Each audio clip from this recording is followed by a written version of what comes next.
Single hand dumbbell rho. দেখা যায় এই ওয়ার্কআউটটি বিগিনাররা অনেকভাবে করার চেষ্টা করে, যেটি লোয়ার ব্যাকের জন্য one of the best exercise, basic এক্সারসাইজও বলতে পারেন। এক্সারসাইজটি পারফর্ম করার জন্য আমাদের ফার্স্ট অফ অল দরকার হবে একটা ফ্ল্যাট বেঞ্চ। সবার প্রথমে এই ফ্ল্যাট বেঞ্চে আমাদের পজিশনটা ঠিক করে নেওয়া লাগবে। আপনারা একটু লক্ষ্য করলে বুঝতে পারবেন, এইখানে আপনাদের যে সামনের হাতটা আপনারা দেখা যায় অনেক বেশি সামনে দিবেন না, আবার অনেক বেশি পিছনে দিবেন না। হাত থাকবে পুরো আপনার শোল্ডার মাপ এর অনুযায়ী, এবং এর পাশাপাশি আপনারা পায়ের দিকে লক্ষ্য করলে পায়ের পজিশনটা বুঝতে পারবেন। এইভাবে আপনারা ওয়েট ফার্স্টে ক্যারি করবেন, তারপরে আস্তে আস্তে স্লোলি করা শুরু করবেন।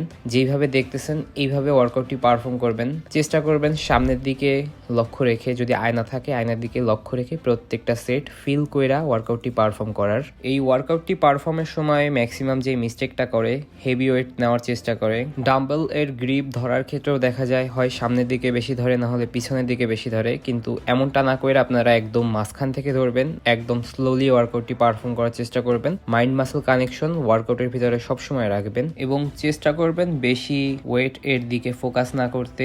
মিডিয়াম একটা ওয়েট নেবেন, সেটা দিয়ে এক্সারসাইজ করবেন, এবং নিশ্চয়ই ওয়ার্কআউটের সময় এই ছোট ছোট বিষয়গুলো মাথায় রাখার চেষ্টা করবেন। আপনারা যদি ব্যায়ামের পরে তৎক্ষণাৎ প্রোটিনের জন্য যদি কিছু পান তাহলে নিশ্চয়ই ভালো হয়, এবং সেটা যদি হয় ন্যাচারালি তাহলে তো কথাই নেই। আপনারা আমার হাতে যে সাপ্লিমেন্টটা দেখতেছেন, যেটা মোট 15 প্রকার বিভিন্ন প্রকার বীজ এবং বাদাম দিয়ে তৈরি করা হয়, যেটার প্রতি 100 গ্রামে আপনারা পাবেন 28 গ্রাম প্রোটিন, যেটি আমি নিয়মিত আমার ফিটনেস জার্নিতে ব্যবহার করে আসতেছি, এখন আপনাদেরকেও দিতেছি। আপনারাও চাইলে আমার কাছ থেকে সরাসরি এই সাপ্লিমেন্টটি নিতে পারেন, যেটা হচ্ছে ড্রাই ফুড এর পাউডার। আপনারা চাইলে এটার আস্তটাও নিতে পারেন আমার কাছ থেকে। যদি এইটা অর্ডার করতে চান, এখানে যে নাম্বারটা দেখতেছেন এই নাম্বারে হোয়াটসঅ্যাপ ইমো দুইটাই আছে, যে কোনো একটা মেসেজ করতে পারেন, অথবা আপনি ভিডিওতে একটা কমেন্ট করলে আমি আপনাকে পুরো ডিটেলসে গিয়ে দিয়ে আসতে পারি। ভালো থাকবেন, সুস্থ থাকবেন, আল্লাহ হাফেজ।